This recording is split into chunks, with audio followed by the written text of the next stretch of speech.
Hi everyone, আসসালামু আলাইকুম। আশা করছি আপনারা সবাই অনেক ভালো আছেন।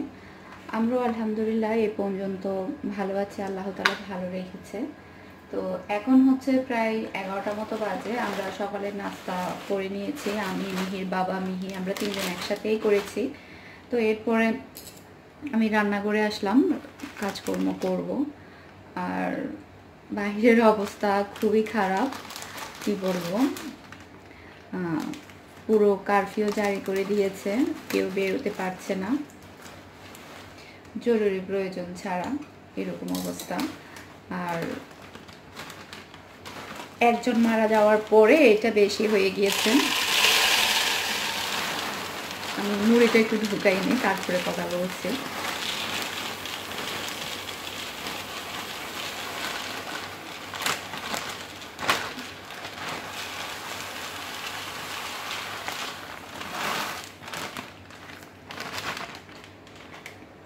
তো যেটা হচ্ছে, ওমানে প্রতিনিয়ত প্রচুর সংখ্যক লোক বাড়ছে। আজকে নিউজে দেখলাম, আজকে হচ্ছে 1 তারিখ। তো 1 তারিখে হচ্ছে আজকে 21 জন বেড়ে গিয়েছে টোটাল। তো 21 জন মানে তো অনেক বেশি এটা আসলে। না সরি, 1 তারিখে না, 2 তারিখে। আজকে হচ্ছে 2 তারিখ, 2 তারিখ হচ্ছে 21 জন। তো 231 জন হয়ে গিয়েছে এখন টোটাল। মারা গিয়েছে একজন। তো বুঝতে পারছি না সামনে ভবিষ্যতে কি হবে, সবকিছু কখন স্বাভাবিক হবে এই আশায় বসে আছি। মানে থমথমে একটা অবস্থা কাজ করছে, কিছুই ভালো লাগছে না। জানি না সবার নসিবে আল্লাহ তাআলা কি রেখেছে, আল্লাহ আমাদেরকে ক্ষমা করুক। তো এগুলো কালকেই এনেছিল। কালকে ঘরের তো প্রচুর কাজকর্ম করা হয়েছে, আপনাদের সাথে শেয়ার করেছি ঘর পরিষ্কারের কাজকর্ম। ওখানে আরও কিছু কাপড় চোপড় লাখিস এখনো বাহিরে আছে, এগুলো উঠানো হয় নাই। তো ওগুলো উঠানো হবে। তো এগুলো কালকে আনাতে আমি এগুলো গুছাতে পারিনি।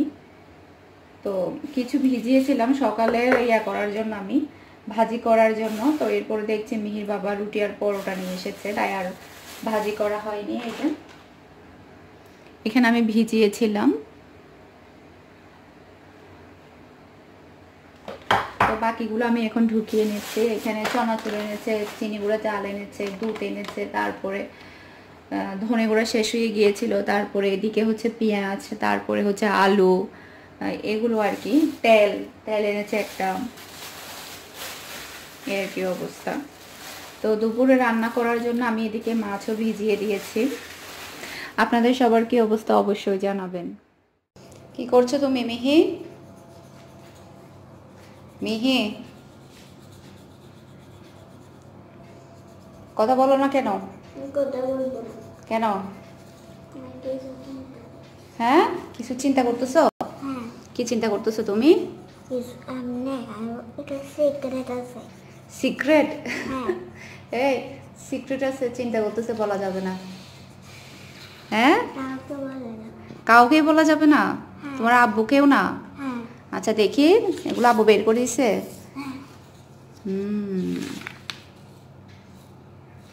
ওকে, করো তাহলে। সিক্রেট আছে, বলা যাবে না। ওকে।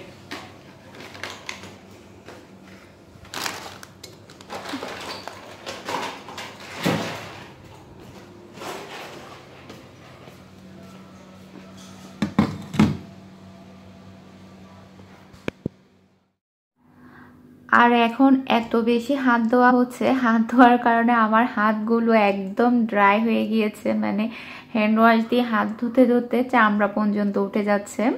এটা হয়তো বা অনেকেরই হচ্ছে, আমার একদম হাতগুলো ড্রাই হয়ে গিয়েছে, চামড়া উঠা উঠা অবস্থা এরকম। বারবার শুধু লোশন দিতে হচ্ছে। আগে তো হাত ক্লিন করতাম, কিন্তু এখন একটু বেশি করা হচ্ছে, যার কারণে হয়তো বা হাতগুলো ড্রাই হয়ে যাচ্ছে। জানি না অন্যদের হচ্ছে কিনা, আপনাদের কারো হচ্ছে কিনা জানাবেন। তো এখানে আমি মাছটা ভিজালাম।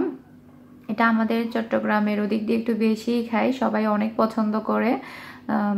এটাকে ফলিয়া মাছ বলে, কিন্তু আমাদের সাতকানিয়ার ওদিক দিয়ে এটাই বলে, কিন্তু অন্য জায়গাতে কি বলে আমি জানি না। তো এটাকে আমি এখন ভালোভাবে একটু পরিষ্কার করে নিচ্ছি তার দিয়ে। আর এটা আমি আমাদের চট্টগ্রামের মতো করে রান্না করব কাঁচামরিচ দিয়ে, কারণ এই মাছটা কাঁচামরিচ দিয়ে ভুনা করলে বেশি ভালো লাগে, লাল মরিচ দিয়ে রান্না করলে তেমন একটা ভালো লাগে না। তো মাছটাকে আমি প্রথমে ভালোভাবে ক্লিন করে নিচ্ছি।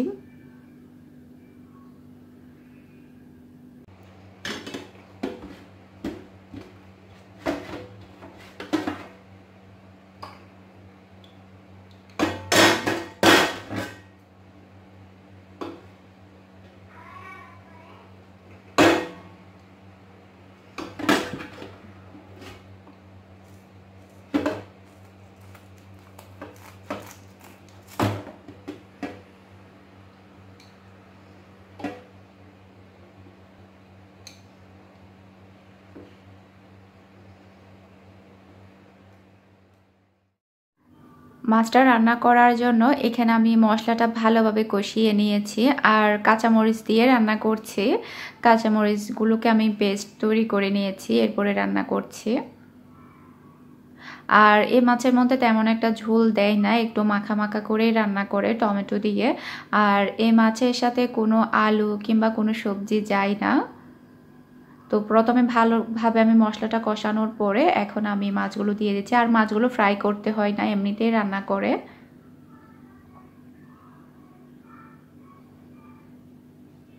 আর যেহেতু কাঁচা মরিচের তরকারি, সেই কারণে কিন্তু একটু মশলাটা ভালোভাবে কষাতে হয়। যদি মশলাটা ভালোভাবে না কষায় তাহলে কাঁচা মরিচ এত বেশি ঝাল থাকে।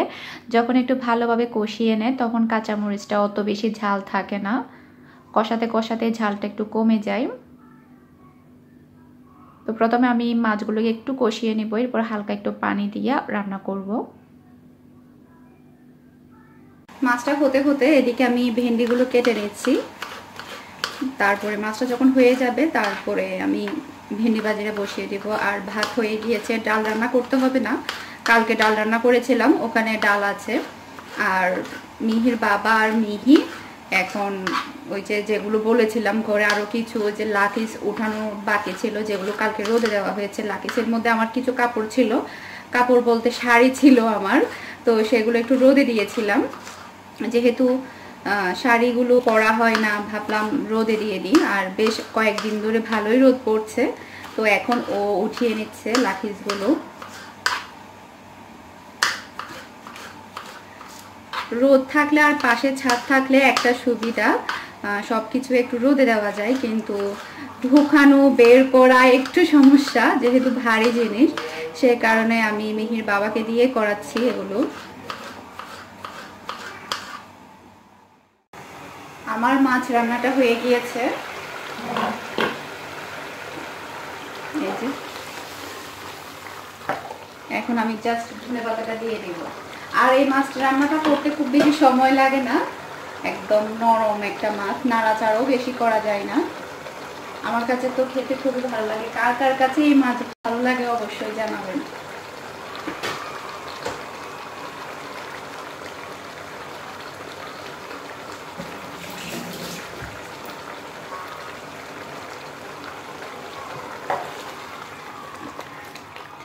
এই যে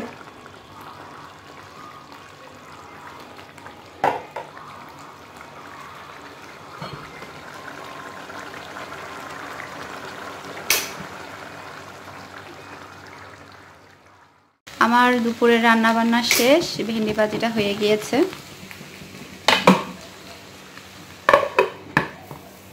তো আপাতত আমার দুপুরের মতো কাজকর্ম শেষ। তো এরপরে খাওয়া দাওয়া করা, আবার বিকেলে কাজকর্ম করা, এই হচ্ছে জীবন আমাদের মেয়েদের। এখন হচ্ছে সময় প্রায় 7টা মতো বাজে, মাগরিবের নামাজটা আমি পড়ে নিয়েছি। তো এখন নাস্তা তৈরি করব সন্ধ্যার জন্য। আর আমাকে কয়েকজন রিকোয়েস্ট করেছিল আমি কিভাবে চনা বুট ভাজি করি সেটা যাতে একটু শেয়ার করি। আসলে খুবই সিম্পল, আমি তেমন কিছুই দেই না, একদম খুবই নর্মালভাবে ভাজি করি। তো দেখাচ্ছি আপনাদের সাথে, সরি শেয়ার করছি আপনাদের সাথে। আর দুপুরের দিকে আমার দুপুরের পরে আর কি একটা কেকের অর্ডার আসে, রাতে ডেলিভারি করতে হবে বা 10টা 12টার দিকে। তো ভাগ্যবশত ওটা ক্যান্সেল করতে হয়েছে আমার, কারণ এখন যে পরিস্থিতি, বাইরে বের হওয়া যাচ্ছে না, পুরো কারফিউ জারি করেছে, সেক্ষেত্রে আসলে কেক ডেলিভারি দেওয়া ইম্পসিবল। তো যার কারণে আসলে ক্যান্সেল করতে হয়েছে। যখন কোনো ডেলিভারি আমার ক্যান্সেল করতে হয় তখন আমার কাছে খুবই খারাপ লাগে, কারণ হচ্ছে এই কাজটা আমার খুবই পছন্দের একটা কাজ। যখন আমি এই কাজটা করতে পারি না তখন আমার খুবই খারাপ লাগে। আর গতকালকে যে কেকটা ডেলিভারি ছিল আমার ভিউয়ার্স আপুর মেয়ের বার্থডে, ওটাও কিন্তু আমরা ডেলিভারি করতে পারিনি। তো মিহির বাবা বেরোতে পারছে না।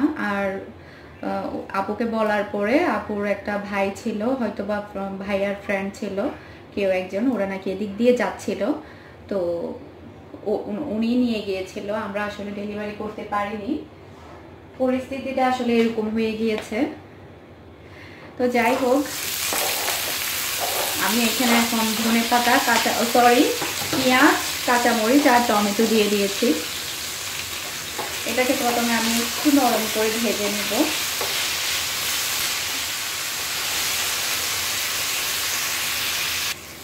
তো এখানে হচ্ছে পেঁয়াজ, টমেটো আর কাঁচামরিচ যখন একটু হালকা নরম হয়ে আসবে, এরপরে আমি ধনে গুঁড়া দিয়ে দিচ্ছি সামান্য করে।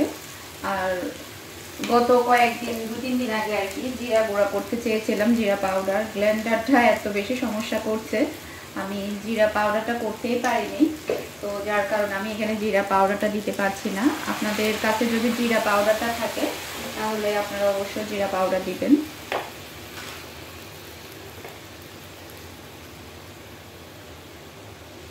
তো এখন আমি এটাকে একটু আবারও ভালোভাবে একটু কষিয়ে নিব।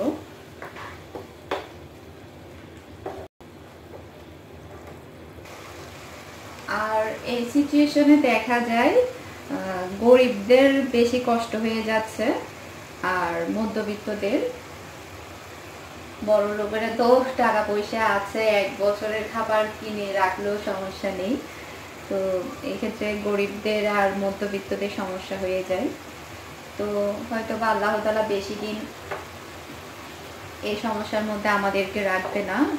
সামনের 9 তারিখ হয়তো বা সবে বরাত, তো এরপরে তো রমজান শুরু হবে। তো ইনশাল্লাহ হয়তো বা রমজানের আগে আগে সব কিছু আগের মতো হয়ে যাবে, আমার একটা বিশ্বাস।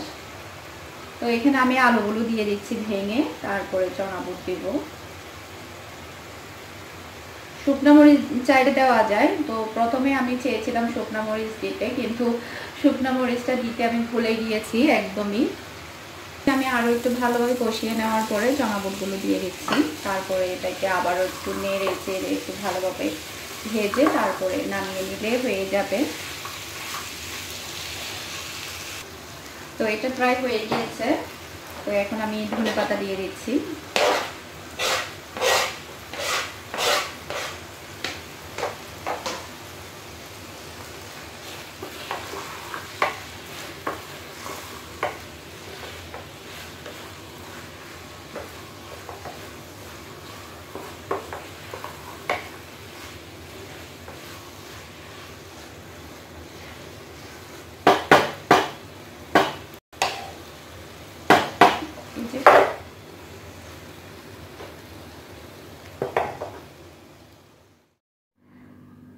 এখন আমি সন্ধ্যার নাস্তা করার জন্য আমার জন্য নিয়ে নিলাম, আর মিহির বাবাকেও অল্প করে দিয়েছি। মিহির তো খাবে না চনা বুট, মিহির বাবাও তেমন একটা খেতে চায় না। জাস্ট আমি চা চামচের 2 চামচ দিয়েছি, ও বলছে আরও কমিয়ে দাও। এর চাইতে মানুষকে কিভাবে কম দিতে পারে আপনারাই বলুন। চা চামচের 2 চামচ দিয়েছি, বলছে আরও কম দাও। তো যাই হোক, আজকের ভিডিওটা এখানেই শেষ করছি। সবাই ভালো থাকবেন, সুস্থ থাকবেন, আমার জন্য দোয়া করবেন। আল্লাহ হাফেজ।